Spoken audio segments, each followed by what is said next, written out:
Hello everyone, कैसे हैं आप सब। आशा करता हूं कि आप सब ठीक होंगे। तो आज हम बात करेंगे श्री कृष्ण जी के बारे में, और वो है लीला पूतना वध। और वो कृष्ण जी की माता भी थी, पूतना राक्षसी। और वो कैसे, मैं आपको इस वीडियो में सब कुछ क्लियर कराऊंगा बात। और अगर आपने नहीं सब्सक्राइब किया इस चैनल को तो ज़रूर करना, ताकि आपको और इन्फॉर्मेटिव वीडियोज़ मिले रियलिटी बेस्ड पर। तो चलिए स्टार्ट करते हैं।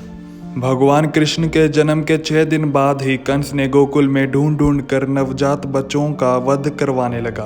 कंस ने इसके लिए अपनी मुंह बोली बहन पूतना राक्षसी को भेजा था। पूतना भेष बदलने में बहुत माहिर हुआ करती थी और चमत्कारिक भी बहुत थी।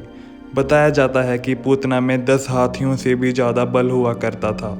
पूतना ने कृष्ण को मारने के लिए अपने स्तनों पर हलाहल विष लगा लिया था, और भगवान शिवजी ने अपने शक्ति से वो खुद ग्रहण कर लिया था।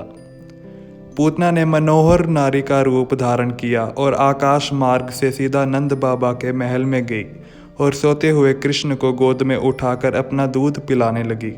पूतना का मनोहर रूप देखकर यशोदा माता और बलराम की माता रोहिणी भी मोहित हो गए, और उनको दूध पिलाने से नहीं रोका। उन्होंने सोचा कि ये स्वर्ग से उतरकर आई देव कन्या है, जो हमारे लल्ला को देखने के लिए आई है। अंतर्यामी श्री कृष्ण सब जान गए, और उन्होंने अपने दोनों हाथों से कुछ दाम करके उसके प्राण समेत दुग्ध पान करने लगे। और इससे पूतना चिल्लाने लगी और बाल गोपाल को हटाने लगी, लेकिन भगवान हटे नहीं। वह इतनी परेशान हो गई कि वह अपने असली रूप में आकर चारों तरफ चिल्लाने लगी। इससे गोकुलवासी भयभीत हो गए। पूतना अपने राक्षसी स्वरूप में ही पृथ्वी पर गिर गई, और जब गिरने की आवाज़ सुनाई दी तब नंद बाबा, यशोदा माता और रोहिणी उसके पास दौड़े दौड़े गए। वहां जाकर देखा कि श्री कृष्ण भयंकर राक्षसी के स्तनपान कर रहे थे। उन्होंने तुरंत बच्चे को उठाया और अपने पास रखकर बोला कि लल्ला की आज रक्षा स्वयं भगवान ने की।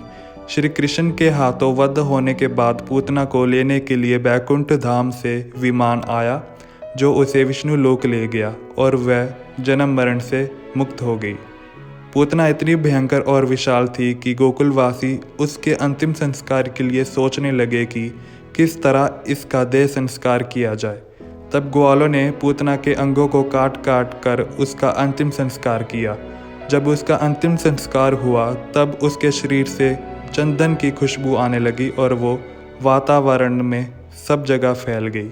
इसके वर्णन भागवत पुराण में मिलता है। इसके बाद भगवान कृष्ण ने पूतना को माँ का दर्जा दिया और मुक्ति प्रदान की। माँ का दर्जा कैसे दिया? क्योंकि एक माँ अपने बच्चों को भी दूध पान कराती है। तो इसी उद्देश्य से राक्षसी जो पूतना थी आई। चाहे वो राक्षसी स्वरूप में मारने के लिए श्री कृष्ण जी को दूध पिलाने गई थी, पर उसने एक माँ का कर्तव्य निभाया था। इसलिए श्री कृष्ण भगवान जी ने उस राक्षसी पूतना को माँ का दर्जा दे दिया।